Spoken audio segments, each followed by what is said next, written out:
Fala galera, Marcão aqui, quero partilhar uma palavra com vocês. Estará em Ezequiel capítulo 2, do versículo 1 ao 5, e diz assim: o chamado e a comissão de Ezequiel. Levante-se, filho do homem, disse a voz, quero falar com você. Enquanto ele falava, o Espírito entrou em mim e me pôs em pé, e eu ouvi suas palavras com atenção. Filho do homem, disse ele, eu envio a nação de Israel, uma nação rebelde que se revoltou contra mim. Até hoje eles e seus antepassados têm se revoltado contra mim. São um povo teimoso, de coração duro, mas eu o envio para lhes dizer: assim diz o Senhor soberano. E quer eles ouçam, quer não, lembre-se de que são rebeldes. Pelo menos saberão que tiveram um profeta no meio deles. E aqui nós aprendemos o que com essa passagem? A palavra em Efésios capítulo 4 fala que alguns foram separados e chamados para serem profetas, pastores, mestres, apóstolos ou evangelistas, que são os dons ministeriais.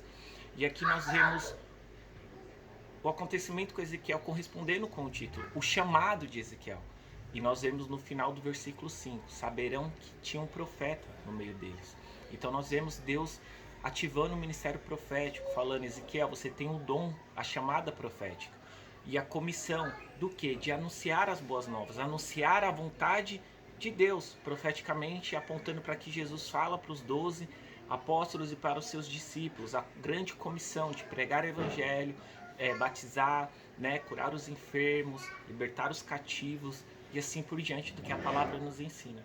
Mas o que eu queria enfatizar além disso é o quanto nós precisamos entender que antes de Deus derramar o óleo sobre nós por meio dos nossos pastores, liderança, reconhecimento público e cumprimento de requisitos, de coisas naturais que a Bíblia impõe, seja do diaconato, do presbitério. A Bíblia fala que aquele que almeja essas coisas, ser um bispo, ser um presbítero, um pastor, coisa boa almeja.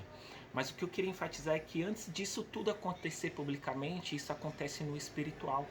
Deus no secreto fala conosco, nos dá sinais, ou fala diretamente que nós iremos ser separados para uma função e uma missão dentro do corpo de Cristo, para servir o próximo, para anunciar a Cristo. Então essa palavra que eu queria deixar para você, entenda que antes de acontecer no natural, reflete no espiritual, na sua intimidade com Deus. Deus como Pai, Ele irá te avisar. Deus como Pai, Ele irá confirmar a sua chamada. Então guarde essa palavra no seu coração. Muitas vezes nós nos apegamos e ansiamos pela confirmação dos homens, mas antes nós devemos ansiar e nos apegar àquilo que o Senhor diz sobre nós. Que Deus abençoe e até o próximo vídeo.